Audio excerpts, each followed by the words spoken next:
It's time for the Left of Lansing Friday Short with Pat Johnston. Here's the Friday Short for June 7th of 2024. There was a fascinating article by John Henley in The Guardian this week, and it confirms my beliefs that when Democrats run Republican-Lite campaigns or vote for Republican-Lite policies, they still end up getting destroyed at the polls. In an article titled, "Adopting Right-Wing Policies Does Not Help Center-Left Win Back Votes," Henley focuses on a recent study of European electoral data that shows whenever center-left parties in Europe adopt right-wing talking points, the parties end up alienating their own voters. According to a team of political scientists from a number of European universities, many voters that center-left parties used to court have become more socially and economically progressive over the last 20 to 50 years. One researcher told The Guardian that one of the key lessons from the study is that trying to imitate right-wing positions is just not a successful strategy for the left. You don't say.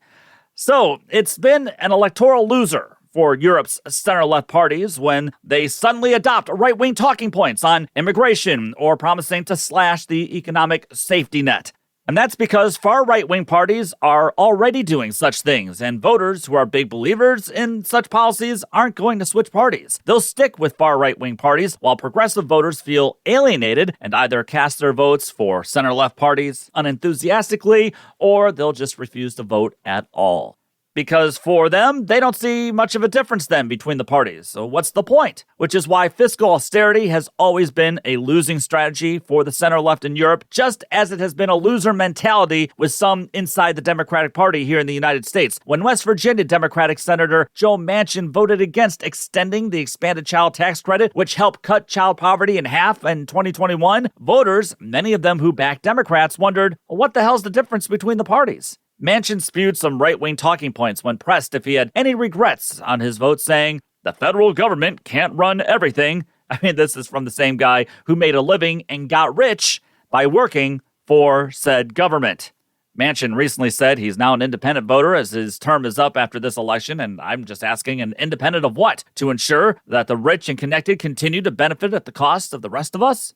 That's why I recently said that Democrats can't run Republican-Lite in the U.S. and in Michigan this year. Look, I get in Michigan, maybe a progressive voter in Ann Arbor is a little different than some Democratic voters in rural areas across the state, let's say. But if you stick to your principles and show and explain how government is helping people, progressives and progressive ideals can win. I mean, just look at the abortion issue, for instance. Democrats have enjoyed huge victories electorally because they refuse to give an inch on abortion rights, which are economic rights for women and for families. You don't hear many Democrats, especially here in Michigan, taking a Republican-Lite stance on abortion rights because a large majority of voters believe in abortion and contraception rights, and Democrats are rewarded for their strong stance on that issue. You see, when Michigan Democrats stand up for the people, they win because progressive policies are winners. That's why Michigan Democrats must fight for principles such as driver's licenses for immigrants, 15 weeks of paid family leave, extending free lunches at public schools, making polluters pay for their messes rather than the taxpayers, making charter schools more transparent, voting rights, union rights, environmental justice, and passing more gun safety regulations. You see, by contrasting their record against the extreme Republican Party, Michigan Democrats have a far better chance at winning by sticking to their progressive ideals than being Republican-Lite,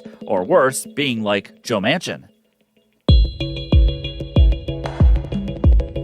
Let me know what you think. leftoflansing@gmail.com. Visit leftoflansing.com. Subscribe to Left of Lansing where you listen to your podcasts, and subscribe to Left of Lansing on YouTube. Don't forget to check out this week's episode and all episodes, and remember, take the battle to them.